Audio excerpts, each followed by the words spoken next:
In continuation with last class మనం question number 4 వరకు complete చేసినాం. 5th క్వశ్చన్ని కంటిన్యూ చేస్తుంటే కొంచెం మిస్టేక్ జరిగింది, కొంచెం ఎర్రర్తో కట్ అయిపోయింది. So now continuation. Mister Govind won the first prize in lottery ticket and the prize was Maruti car worth 5 lakhs. So ఎప్పుడైతే మనకి 194B ఏం చెప్తుంది, విన్నింగ్కి సంబంధించి డీల్ చేస్తుంది. ఆ విన్నింగ్కి సంబంధించి ఏదైతే అమౌంట్ ఉంటుందో ఆ అమౌంట్ పైన 30% డిడక్ట్ చేయాలి. ఒకవేళ ఆ అమౌంట్ అనేది క్యాష్లో లేకుండా ఇన్ కైండ్లో ఉంటే ఆ కైండ్కి సంబంధించిన అమౌంట్ దానిపైన కాస్ట్ మీద కాస్ట్ ఏదైతే ఇంకర్ అవుతారో ఆ పర్సన్, రెస్పాన్సిబుల్ పర్సన్, ఇచ్చే పర్సన్ ఎవరైతే ఉంటారో ఆ కాస్ట్ ఎంతైతే ఇంకర్ అవుతాడో ఆ కాస్ట్ మీద ఒక 30% అమౌంట్ని విన్నర్ దగ్గర నుంచి కలెక్ట్ చేసుకొని పెట్టుకోవాలి. That is the case. Now Section 194B provide that person responsible for paying to any person any income by way of winning from any lottery or cash word puzzles, card game and any other game of any sort and in an amount winning exceeds 10,000. So ఎప్పుడైతే amount 10,000 exceed అవుతుందో tax shall be deducted at source at the rate of 30%. However, in case where winning is wholly in kind, the person responsible for paying the prize shall, before releasing the winning, ensure that the tax has been paid in respect of such winnings. So held that కోర్టులో ఏం చెప్పినా అంటే ఎప్పుడైతే winnowing అనేది only in కైండ్లో ఉంటే ఆ responsible caste under section 194B ensure that tax is paid by the winner of the prize before the prize is released in his favor. In this regard, the CBDT circular number clarify that person responsible for paying the winning shall, before releasing such winnings, ensure that the tax is paid by the winner. So winner ఎవరైతే ఉంటారో ఆ విన్నరే pay చేయాలి. Next he can do so, for example, by collecting from the winner a sum equal to the tax deductible at source on winning in kind before releasing the winning sum. For this purpose, the value of winning in kind shall be taken at the cost incurred by the payer is acquiring the said winning in kind. Next ఎంతైతే amount ఉందో cost ఎంతైతే incur అయింటారో ఆ కార్కి సంబంధించిన cost incur అయిన amount పైన ఒక 30% collect చేసుకొని ఆ కార్ని అతనికి ప్రొవైడ్ చేయాలి. Therefore in case since the entire winning in kind, it must be ensured that the sum equal to tax deductible at source 1,50,000 at the rate of 30%. That is 5 lakh నుంచి 30% తీసుకుంటే 1,50,000 అవుతుంది. Is paid by mister Govind ఎవరు, winner, before car released in his favor. This can be done by collecting 1,50,000 from Mr. Govind before releasing the Maruti car to him and remitting the said sum to the government account or verifying the tax payment by the winner and thereafter releasing the prize. Next illustration number 6 ఏం చెప్తారు, ABC limited make the following payment to mister X A contractor for contract work doing previous year 21-22. Contract year okay, కాంట్రాక్టర్కి సంబంధించి contract work ఎంత ఉంది, bills వచ్చేసి 20,000, 25,000, 28,000 and 30,000. Amount అనేది 194C work కాంట్రాక్ట్కి సంబంధించి ఏం చెప్తారంటే ఒకవేళ ఒక సింగిల్ బిల్ అనేది 30,000 ఎక్సీడ్ ఉంటే టీడీఎస్ని డిడక్ట్ చేసుకోవాలి. అండ్ ఎప్పుడు ఎంత పర్సెంట్ డిడక్ట్ చేయాలి, 1% డిడక్ట్ చేసుకోవాలి. In case of individual HO అయితే అండ్ ఇద్దరు కేసెస్లో 20% డిడక్ట్ చేసుకోవాలి. ఒకవేళ ఆ అమౌంట్ అనేది సింగిల్ కాకుండా అగ్రిగేట్ ఇయర్ మొత్తానికి అగ్రిగేట్ తీసుకుంటే 1 lakh ఎక్సీడ్ ఉన్నా కూడా అమౌంట్ని టీడీఎస్ని డిడక్ట్ చేసుకోవాలి. So in case the individual contract payment made to mister X does not exceed 30,000. However, since the aggregate amount paid to Mr. X during previous year 21-22 exceeds 1 lakh on account of last payment of 30,000 due on 1/3/2022, taking the total from 73,000 to 1,03,000. So total amount ఎంత ఉంది, 20,000 plus 25,000 plus 28,000 plus 30,000 మొత్తం తీసుకుంటే 1,03,000 అవుతుంది. అంటే exceeding 1 lakh అవుతుంది. So 1 lakh exceed అయింది కాబట్టి 1 lakh మీద టీడీఎస్ని డిడక్ట్ చేసుకోవాలి. నెక్స్ట్ టీడీఎస్ ప్రొవిజన్స్ వచ్చేసి 1,03,000 మీద 1% తీసుకుంటే 1,033 రూపీస్ అవుతుంది. సో 30,000 ఏదైతే లాస్ట్ బిల్ పేమెంట్ చేస్తుంటామో ఆ బిల్ పైన టీడీఎస్ డిడక్ట్ చేసి పేమెంట్ చేయాలి. Next question number 7. What is there in question number 7? Bharati Cement purchased jute bags from Rajkumar and Co. The latter has to supply the jute bags with the logo and other address of the assessee printed on it from 1/9/2021 and 20/3/2022. The value of jute bags supplied is 8 lakhs, for which the invoice has been raised on 23/2022. ఇక్కడ ఏం జరుగుతుంది, Bharati cement అనేది రాజ్ కుమార్ వాళ్ళ దగ్గర నుంచి purchase చేస్తుంది, అంటే రాజ్ కుమార్ వాళ్ళు సేల్ చేస్తున్నారు. అండ్ ఇక్కడ జూట్ బ్యాగ్స్ని సేల్ చేస్తున్నారు. అండ్ వాటికి సంబంధించి రా మెటీరియల్స్ని ఎక్కడనో పర్చేజ్ చేసుకొని అతను ఎక్కడి నుంచో తీసుకొని చేస్తుంటాడు. అండ్ వీళ్ళు ఏమంటున్నారు అంటే వాళ్ళ దగ్గర నుంచి జూట్ బ్యాగ్స్ని పర్చేజ్ చేస్తున్నాం కదా, అంటే వీళ్ళు రాజ్ కుమార్ వాళ్ళు సేల్ చేస్తున్నారు కదా, అంటే కాంట్రాక్ట్ వర్క్ అవుతుందా అని వాళ్ళ క్వశ్చన్.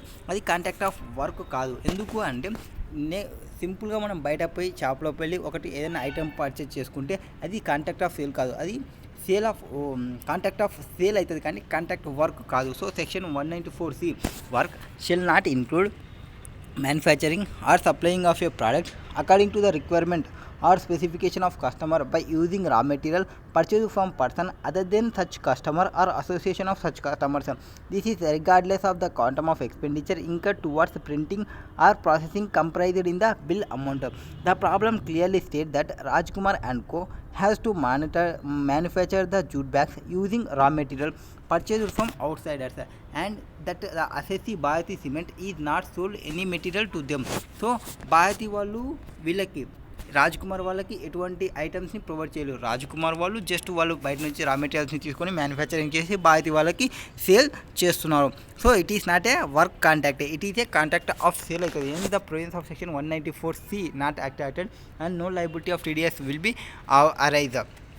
నెక్స్ట్ ఎయిత్ క్వశ్చన్లో డేట్ ఆఫ్ పేమెంట్స్ ఉన్నాయి అండ్ అమౌంట్స్ ఉన్నాయి. ఈ అమౌంట్స్కి సంబంధించి ఏ అమౌంట్ అయితే 1 lakh ఎక్సీడ్ అయింది అనుకోండి, అగ్రిగేట్ అమౌంట్ సింగిల్ బిల్ అయితే 30,000 అవ్వలేదు, అగ్రిగేట్ అమౌంట్ 1 lakh ఎక్సీడ్ అయితే 194C కింద TDS డిడక్ట్ చేసుకోవాలి. ఒకవేళ ఫిఫ్త్ బిల్ అనేది 14,000 అయితే 1 lakh ఎక్సీడ్ కాదు, అప్పుడు TDS డిడక్ట్ చేయాల్సిన అవసరం లేదు.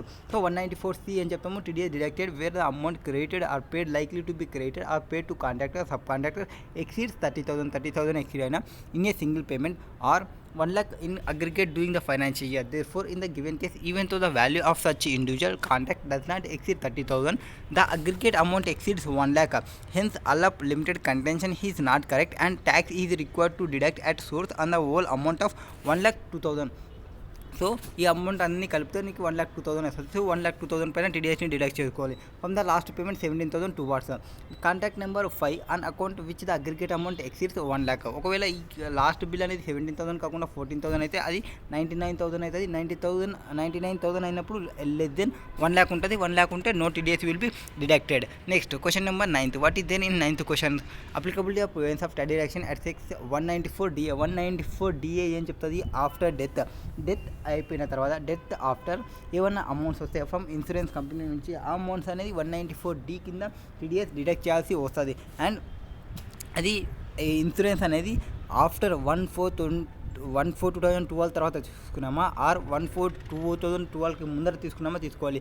బిఫోర్ తీసుకుంటే 20% ఆఫ్ సమ్ అష్యూర్డ్ చూసుకోవాలి, ఆఫ్టర్ తీసుకుంటే 10% ఆఫ్ సమ్ అష్యూర్డ్ తీసుకోవాలి. వాటికన్నా ఎక్కువ ఉంటేనే అవి ట్యాక్సబుల్ అవుతాయి. So mister X A resident he's due to receive 4.5 lakhs 31/3/2022కి 4.5 lakhsని రిసీవ్ చేసుకుంటారంట towards maturity LIC taken on 1/4/2019, అంటే 1/4/2012 తర్వాతనే తీసుకున్నారు.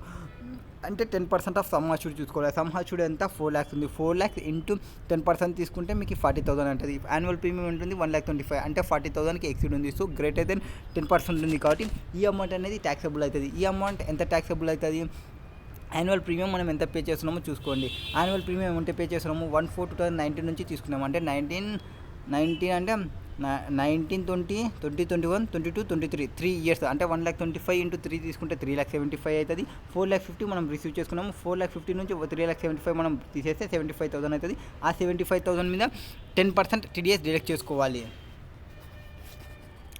సో 10% TDS డిడక్ట్ చేసుకోవాలి, 5% కాదు. So premium paid excess 10% of sum assured in respect of policy taken after 31/3/2012 maturity proceeds of 4.5 lakhs due on 31/3/2022 are not exempted under section 1010D in the hands of mister X. Therefore ఎందుకంటే 10% exceed అయింది కాబట్టి TDS deduct చేసుకోవాలి. Therefore X tax is required to be deducted at the rate of 10% under section 194DA on the amount of income కంప్రమైజెస్.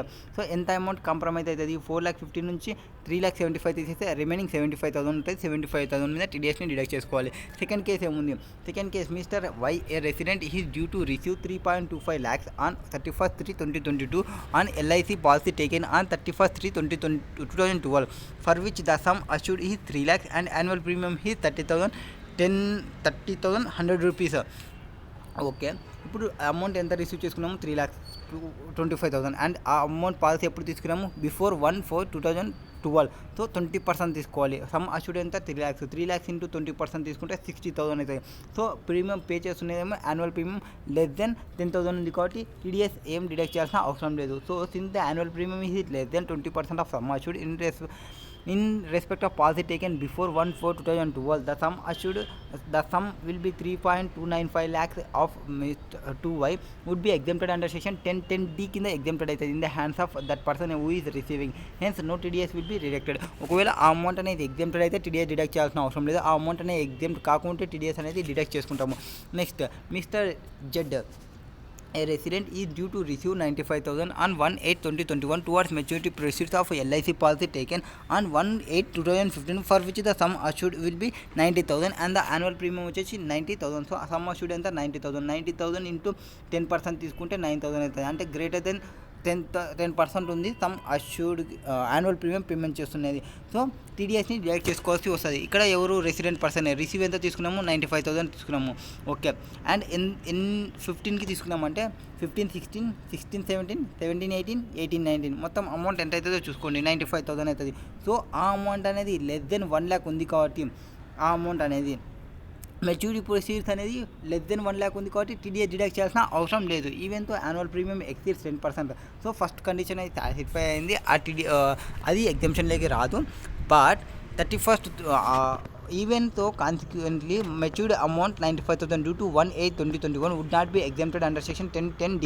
10(10)dలో exemption రావాలంటే ఏం చేయాలి, less than ఆ అమౌంట్ అనేది లెస్ దెన్ ఉండాలి. ఏది 10% కానీ ఆ 20% కానీ తీసుకుంటే ఇప్పుడు 10%కి లెస్ దెన్ ఉంది కాబట్టి 10%కి గ్రేటర్ దెన్ ఉన్నప్పటికీ ఆ అమౌంట్ ఏదైతే రిసీవ్ చేసుకున్నామో 1 lakh లెస్ దెన్ ఉంది కాబట్టి టీడీఎస్ డిడక్ట్ చేయాల్సిన అవసరం లేదు.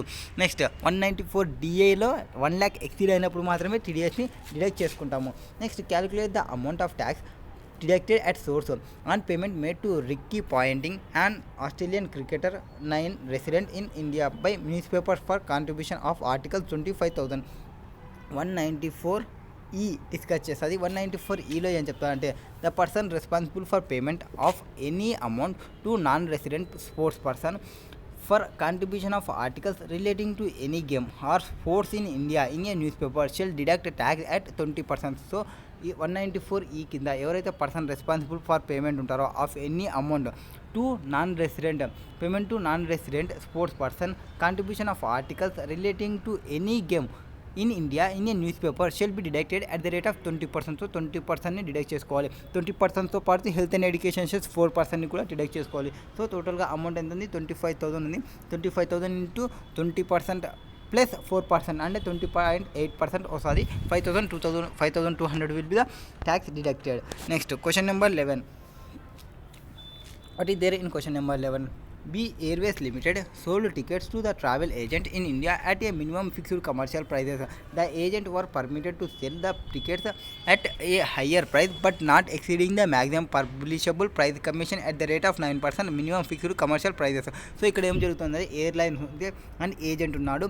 ఈ ఏజెంట్కి వీళ్ళు పర్మిషన్ ఇచ్చినారు కొన్ని టికెట్స్కి సంబంధించి. ఇతను ఇప్పుడు ఫర్ ఎగ్జాంపుల్ 10 రూపీస్ ఉందనుకోండి, ఇతనికి 10 రూపీస్కి ఇస్తారు. అది ఎంఆర్పీ వచ్చేసి 20 ఉంటుంది. ఈ మిడిల్లో ఎంతకైనా ఇతను అమ్ముకోవచ్చు ఏజెంట్ అనే పర్సన్. నెక్స్ట్, అసెసింగ్ ఆఫీసర్ ఏమంటున్నారు అంటే దీనికి డిఫరెంట్ 10 రూపీస్ ఉంది కదా, ఈ 10 రూపీస్ మీద టీడీఎస్ డిడక్ట్ చేయాలి అని అసెసింగ్ ఆఫీసర్ అంటున్నాడు. సో అసెసింగ్ ఆఫీసర్ కరెక్టా కాదనే చెప్పాలి. కమిషన్ ఏదైతే కమిషన్ ఇన్కమ్ వస్తుందో ఆ కమిషన్ ఇన్కమ్ కింద మనం ఎక్కడ తీసుకుంటాము 194Hలో తీసుకుంటాము. 194H అని చెప్తుంది, a person is liable to deduct tax at source at the time of credit or payment of commission to any resident. ఏదైనా రెసిడెంట్కి పేమెంట్ చేస్తుంటే విచ్ ఎవర్ ఈజ్ ఎర్లియర్ అంటే at the time of credit కానీ at the time of payment of commission కానీ 194H కింద టీడీఎస్ని deduct చేసుకోవాలి. In the present case, B. Airways Limited correctly deducted tax at source under section 194H from the commission at the rate of 9% of the minimum fixed commercial price paid to travel agent who were allowed to sell the air ticket at any price higher than the minimum fixed commercial price subject to maximum published price. However, assessing officer contended that the airlines company was required to deduct at a source on difference between the minimum fixed commercial price and maximum published price by treating it as additional special commission in the hands of agent. So amount ఏదైతే assessing officer content ఏం చేస్తున్నాడు, minimum amount maximum amount పెట్టినా కదా, దాని difference ఏదైతే ఉందో దాన్ని additional special కమిషన్గా తీసుకొని ఆ ఏజెంట్ హ్యాండ్కి అది ట్యాక్స్ వేయాలి 194H కింద అంటున్నారు. The fact of the case are similar in the case where the Bombay high court held that difference between the maximum published price and minimum fixed commercial price cannot be taken has additional special commission in the hands of agent.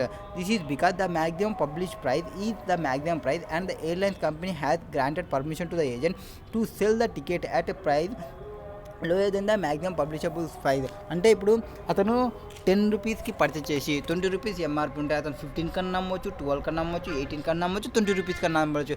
Exact price అనేది మనకి తెలియదు కాబట్టి మీరు 10 rupees మీద commission amount అని చెప్పి 10 rupees మీద ticket deduct చేయడం అనేది కరెక్ట్ కాదు అనేది హైకోర్టు యొక్క తీర్పు ఇచ్చింది. హైకోర్టు యొక్క judgment. The airlines company has granted permission to the agent to sell the ticket at a price lower than the maximum publishable price. Further, airlines company would have no information about the exact rate at which the tickets was ultimately sold by its agent. In order to deduct tax at source on the difference between actual sales price and minimum fixed commercial price, the exact income in the hands of the agent must be ascertainable by the airlines company. However, it is not so ascertainable in this case, since the agent are given the discretion to sell the ticket at any rate between the minimum fixed commercial price and maximum published price. It would be impracticable and unreasonable to expect the airlines to get feedback from its numerous agents in respect of price at which the tickets were sold by them. So unpracticable అంటే ఎంత ఉంది expect airlines company యొక్క feedback తీసుకున్నప్పటికీ agent ఎంత తీసుకున్నాడు అనేది agent చెప్పేంత వరకు తెలియదు. అంటే వాడు 15 కమ్మినాడా, ఆర్ 20 కమ్మినాడా, ఆర్ 18 కమ్మినాడా, ఆర్ 12 కమ్మినాడా. బట్ ఇక్కడ రేషనాలిటీ చూసుకుంటే ఎయిర్లైన్స్ కంపెనీకి not liable to TDS deduct at the section 194H of the difference between the maximum publishable price and minimum commercial price even though the amount earned by the agent over and above minimum fixed commercial prices is taxable as income in their hands. So contention of assessing officer is not tenable. Next, question number 12.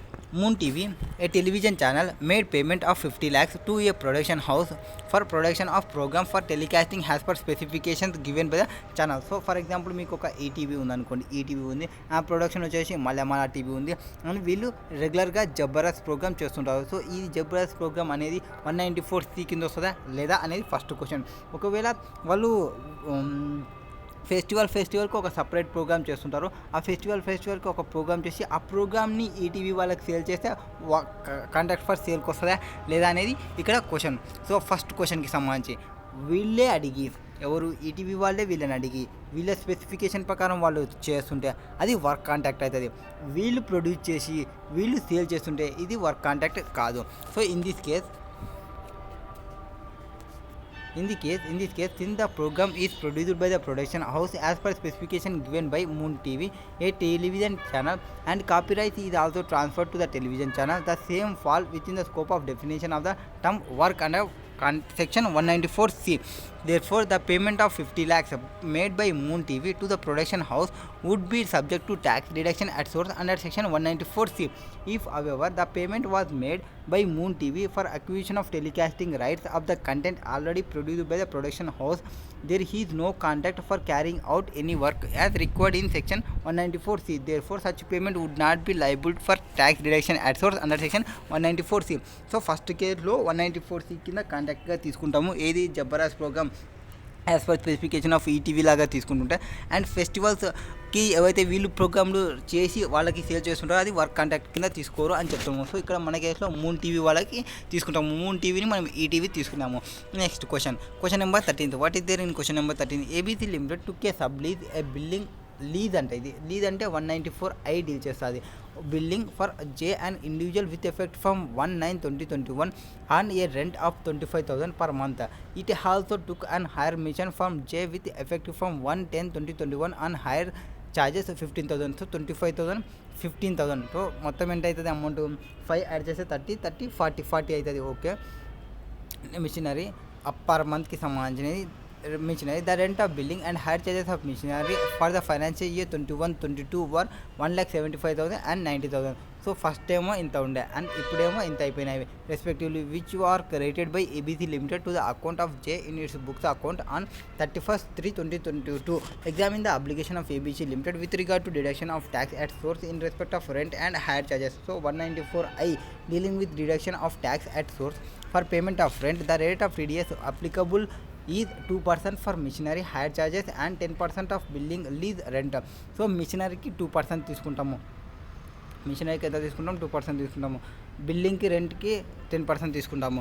The scope of the section includes with in it's ambit rent for machinery, plant and equipment. Tax is required to be deducted at source for payment of rent by whatever name called under any lease or sublease or tenancy or any other agreement or arrangement for the use of building of machinery, irrespective of whether such assets are owned or not. Pay the limit of 2,40,000 of tax deduction at source will apply to the aggregate rent of all assets. So aggregate amount 2,40,000 exceed అయితే టీడీఎస్ని deduct చేసుకోవాలి. 2,40,000 exceed అయ్యేదానికి amount చూసుకునేది aggregate amount తీసుకోవాలి. All assets of aggregate amount even to 2 separate agreements ఉన్నప్పటికీ enter అయినప్పటికీ ఆ సబ్లీజ్కి సంబంధించి బిల్డింగ్కి అండ్ మిషనరీకి సంబంధించి అగ్రిగేట్ అమౌంట్ 2,40,000 ఎక్సీడ్ అయిందా? ఎస్ 2,40,000 ఎక్సీడ్ అయింది. సో 194I కింద టీడీఎస్ని డిడక్ట్ చేసుకోవాలి. ఇది లీజ్కి ఉన్నప్పుడు ఇది తీసుకుంటాము, ఈ సెక్షన్ తీసుకుంటాము 194I అనేది. హైర్కి సంబంధించి 2 అగ్రిమెంట్స్. థ్రెషోల్డ్ లిమిట్ వచ్చేసి 2,40,000. In this case in the payment of for rent and hire charges credited to the account of J the payee aggregate amount to 2,65,000 that is 1,75,000 plus 90,000. Tax is deducted at source under section 194I. Tax is deductible at the rate of 10%, 1,75,000. బిల్డింగ్కి ఏమో 10% తీసుకోవాలి and hire charges మిషనరీకి సంబంధించి 2% తీసుకోవాలి. That is question number 13. Next question number 14. What is there in question number 14? Mister X sold his house property in Bengaluru has well has his rural agriculture land for consideration of 60 lakhs and 15 lakhs respectively. Mister Y on 1/8/2021. So బెంగళూరులో అతనికి ఒక rural agriculture land ఉంది, దాన్ని sale చేసినాడు 60 lakhsకి and 15 lakhsకి agriculture land ఒకటి and house property వచ్చేసి 60 lakhs, అగ్రికల్చర్ ల్యాండ్ వచ్చేసి 15 lakhs respectively to mister Y. He has purchased the house property and land in the year 2020 for 40 lakhs and 10 lakhs. So అవి ఎప్పుడు purchase చేసినారు? 40 lakhs 10 lakhs purchase చేసినారు, అది 2020లో purchase చేసినారు. The stamp duty value on the date on transfer 1/8/2021. దాని యొక్క house ప్రాపర్టీకి వచ్చేసి 85 అండ్ అగ్రికల్చర్ ల్యాండ్కి వచ్చేసి 20. సో ఎప్పుడైతే అమౌంట్ అనేది ఏమి ఇవన్నీ క్యాలిక్యులేషన్ ఏం చేయాల్సిన అవసరం ఉండదు. ఇది మనకి టీడీఎస్ ఇంప్లికేషన్ అయితే గ్రేటర్ దెన్ 50 lakhs ఆ అమౌంట్ అనేది ఎస్డివి కానీ ఆర్ సేల్ కన్సిడరేషన్ కానీ గ్రేటర్ దెన్ 50 lakhs ఉంటే ఆ అమౌంట్ పైన టీడీఎస్ డిడక్ట్ చేసుకోవాలి at the rate of 1% deduct చేసుకోవాలి. ఆ ప్రొవిజన్స్ అనేది రూరల్ అగ్రికల్చర్ ల్యాండ్కి అప్లికబుల్ కాదు. ఓన్లీ హౌస్ ప్రాపర్టీ అనేది 50 lakhs ఎక్సీడ్ అయింది కాబట్టి టీడీఎస్ని డిడక్ట్ చేసుకోవాల్సి వస్తుంది 194 దాని కింద. సో ఫస్ట్ కేసుకి వస్తే ట్యాక్స్ ఇంప్లికేషన్. ఓకే వీళ్ళు ఏం చేస్తున్నారంటే other sources and capital gains రెండింటి ప్రొవిజన్స్ని కూడా ఇక్కడ కన్సిడర్ చేస్తున్నాము. సో రెండింటి ప్రొవిజన్స్ కన్నా చూసుకుంటే యాజ్ పర్ సెక్షన్ 50C ఏం చెప్తుంది? Stamp duty value of value property 85 lakhs would be deemed to be full value of considerations arising and transfer of house property.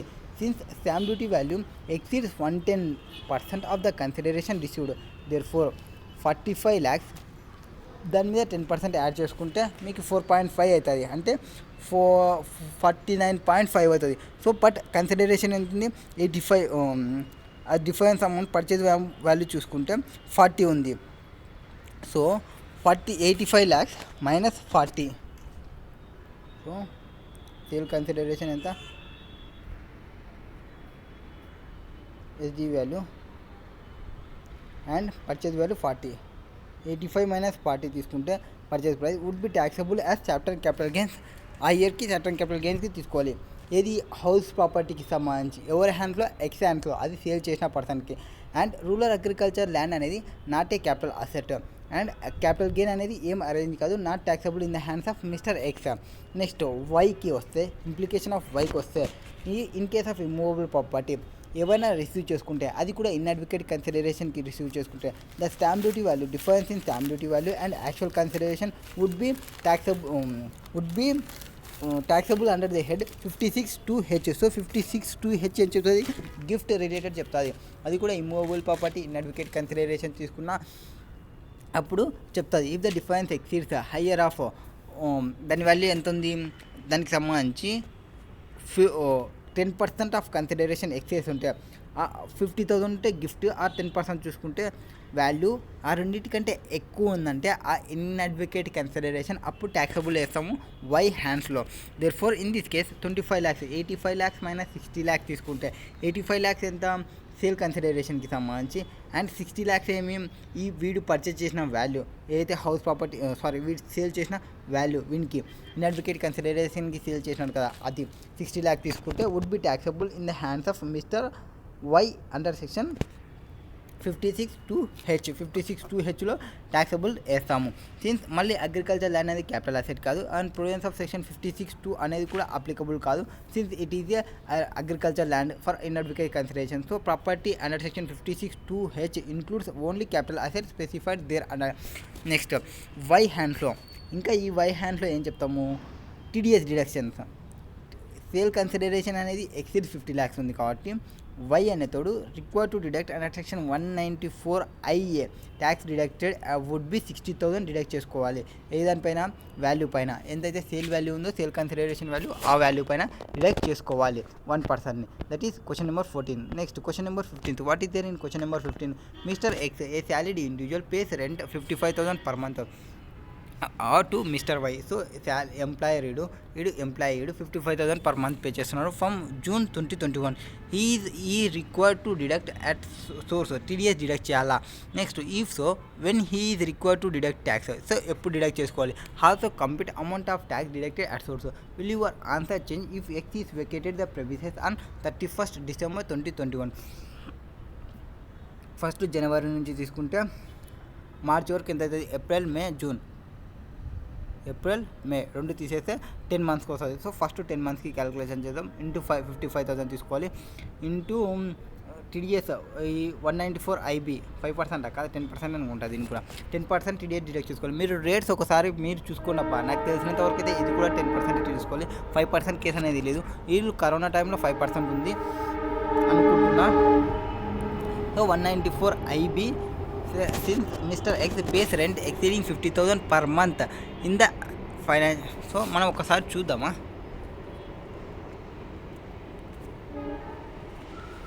అట్లా చూడాలన్నా కానీ కొంచెం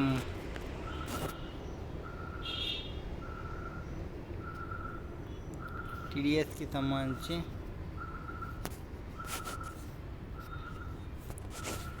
ఇట్లా చూడాలన్నా మనకు కష్టమవుతుందేమో. 5%ఏనా, 194H 5%, ఓకే. 194IE 240,000 ఎక్సీడ్ అయినప్పుడు తీసుకోవాలి 1%. 194IA 1% అండ్ 194IBనే మనం డిస్కస్ చేస్తున్నది అనుకుంటా 5% తీసుకోవాలి. 194IC 10% తీసుకోవాలి. పర్సంటేజ్లు మీరు చూసుకోండి. I don't want to waste the time on that percentages. So 5%. Hey, come on. If Mr. X calculation చెప్తా, ఆ క్యాలిక్యులేషన్ని ఫాలో కాండి. ఇక్కడ ఏముంది క్యాలిక్యులేషన్ ప్రకారం చెప్పాలి అంటే 55,000 per month జూన్కి అండ్ డిసెంబర్కి. జూన్కి అయితే జూన్ నుంచి డిసెంబర్కి అయితే ఎత్తుంటుంది, మార్చ్ వరకు అయితే ఎత్తుంది. మార్చ్ వరకు అయితే 10 months తీసుకోండి, డిసెంబర్ వరకు అయితే 3 months పోతాయి, అంటే 7 monthsకి తీసుకోండి. 7 months 55,000 అండ్ పర్సెంటేజ్ ఎంత ఉంటే అంత పర్సెంటేజ్ TDS డిడక్ట్ చేసుకోవాలి. అండ్ ఒకవేళ సెకండ్ కేసుకి వస్తే, అంటే ఒకవేళ అతను ప్యాన్ కన్నా ప్రొవైడ్ చేయకుంటే హైయెస్ట్ రేట్ తీసుకోవాలి. హైయెస్ట్ రేట్ వచ్చేసి 20% తీసుకోవాలి. 20% తీసుకుంటే అప్పుడు ఒకవేళ ఈ అమౌంట్ 55,000 కంటే ఎక్సీడ్ అయిందనుకోండి టీడీఎస్ అమౌంట్ మ్యాక్సిమం రిస్ట్రిక్షన్ వచ్చి 55,000 వరకే తీసుకోవాలి. సో 55,000 ఇంటూ 20% ఇంటూ 10% తీసుకుంటే 1,10,000 అవుతుంది. బట్ రెంట్ అమౌంటే 55,000 నుంచే నువ్వు టీడీఎస్ 1,10,000 టీడీఎస్ డిడక్ట్ చేస్తా అంటే బాగోదు. సో 55,000 వరకే రిస్ట్రిక్ట్ చేస్తారు. నెక్స్ట్ సెకండ్ క్వశ్చన్లో కూడా 55,000 వరకే డిడక్ట్ చేస్తారు. ఇక్కడ 7 మంత్స్ తీసుకుంటాము, అది కేసు. Next question number 16.